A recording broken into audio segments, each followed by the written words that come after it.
What's up, guys, and welcome to a new series, shall I say, on my channel, JCG Gaming. This is a Chelsea career mode. Obviously, they've just won the league, so congratulations to them and any of the fans watching. So we get our objectives, and one of them is to win the domestic cup. The board say we should purchase a striker, and our Barclays Premier League one is to win the league title, which, as in real life, I think we should probably do and probably win it comfortably. So as you can see here, we've got all the people listed up for transfer list and loan. So we've got Ake and Kalash are people up for transfer list, and then we've got Palmer and Loftus-Cheek and people like that who are up for loan. So I thought we needed a centre-back because it's quite a weak position for Chelsea. So Juan Jesus, £4 million bid should be sorted. And I thought we needed cover in a wing-back position as well. So Eric Durham, £4 million. And to enhance that position as well, I thought Cedric, 4 million, 22 years old, that should be sorted. Our Champions Cup objective, as you saw there, was to reach the knockout stage, which I thought was a bit of a piss take, to be honest. And there you go, see, we're putting in more offers for players. We've had Koke, we've got Coughlin here, £4 million bid, and Ross Barkley should be a really good young talent in the future, 15.5 million. Hopefully they will accept that. But we get a transfer offer for Christensen, and I was mulling over the fee, thinking, should I go for more? But I thought, you know what, we need to get rid of him. Let's just get him off the books completely.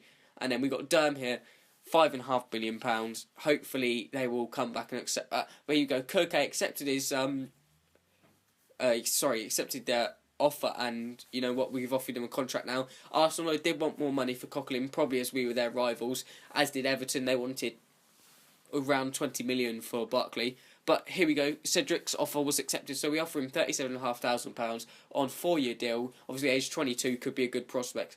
And then Juan Jesus Inter wanted more money, so we upped the bid to about £6 million, hoping that would be enough. But then we saw that PSG also came in for Juan Jesus, and they paid a lot higher than us. So what we did, we upped our bid to £10 more than theirs. So we just top bidder, and so that we could be the front runners for him. And then we get an offering from Manchester United, shall I say, for Matic.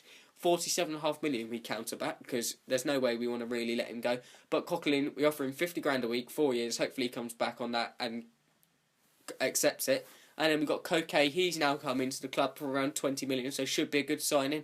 And then Durham, we have to offer 5.5 million to try and get him away from Dortmund. But then Barkley, we offer him 4 years, 52.5 grand a week, and hopefully he'll accept that.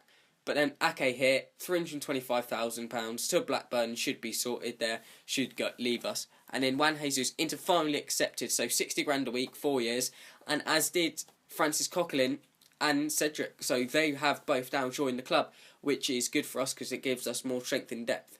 And then Valencia come in for Matic, as did Man United, and we just say 47.5 million, as you can have him. But then an interesting one, Fiorentina come in for Ramirez. Obviously, he's getting a bit older now, but he's still a good talent. So you say 20 million, you can have him, that's sorted. And there we go. Ross Barkley has accepted his contract, and welcome to the club. He should be a good talent for us in the future. And Dortmund finally accepted an offer for Durham, so we offer him 4 years, 45 grand a week, and that should be sorted.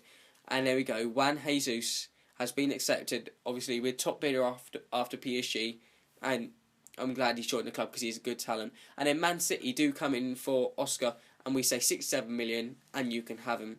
And then Fiorentina come back in for Ramirez for 10.5 million. I'm like, no, that's nowhere near what we want, so we're not gonna even counter that. And then they've accepted, so we've got him in £45,000 a week. Still got some decent potential, so he should be a good player for us. And then here we go. We got one of our friendlies against Paderborn. 4-0 win, quite straightforward for us. That's all I really expected. And then we got another one here against Genoa. As in all the friendlies, I do expect to win, and I thought we were going to get that. I mean, Genoa are not a bad side, but they're not really a great side either. And there you go, we won 1-0, which away from home isn't bad, considering some of the subs we had on the bench, which weren't quite influential. But then Manchester United come back with 22 million. We were like 66 million, and you can have them there. We'll knock it down by a couple of million, the price, but then they said, no, we're not doing that. There's no way we're going to pay that much for Oscar, which I can understand, which I don't really care about because I don't want to really get rid of him. But here we have Elche, and we beat them 4-1, which is nice and straightforward, which is good. And then Sunderland came in for Thomas Kallas, £1.2 million offer, and I just accept that because I want to get rid of the kid. He's 72 rated, 21 years old. There will be some room for upgrading, but no, I don't think he'd really fit in. And as you saw there, Ruben Loftus-Cheek going to Wickham, which is good for us to get him out on loan, get him some experience. So you can see here, this is our lineup for the Burnley game, which is our first game of the Premier League season. So we had Costa in there, we had all those different players like Terry, and as you can see here, Matic running through the midfield. Although he's a DM, he has still got a bit of pace.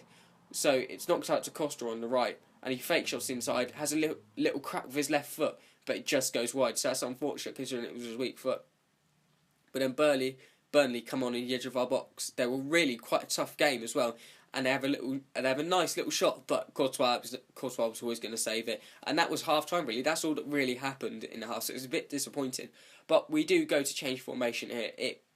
I didn't really work. So I went to a 3-4-2 run, so we could have 3 players up there, 3 players attacking that would be constantly, good strikers up there to use their pace and use their ability to, put the ball in the back of the net, really. So as you can see here, we're just changing the team around. So I think we take Matic off as well, because we thought, we just got to go for this. It's Burnley, we've got to win, and we do, and we put him on for Remy.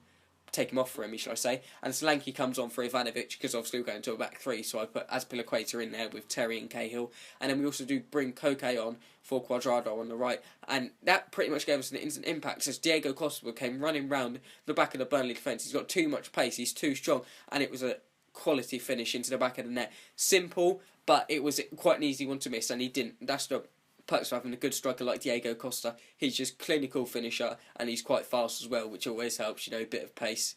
But then Burnley came in, they got round the back of our 3-man defence, which is obviously a bit of a worry when you play 3 at the back. But how he does not score that, I do not know. Courtois, I don't think he would have personally saved that. But then here we go, Solanke, our young 17-year-old, I think it is, running round. I thought he was going to get his first goal, but no, he was a decent save from Tom Heaton, and I really thought he should have put that away. But as you can see here, we got a free kick, and that was all she wrote. That was the end of the game, and it was all right win. I would have wanted more goals, but that didn't happen. So as you saw there, Blackman has gone to a different team. He's left us. Not that I'm really bothered, because he wasn't really going to get a look in. So guys, if you have enjoyed the video, please do drop a like. If you want to see more of my content, to make sure that you don't miss any of these videos, drop a sub, and I will see you guys next time.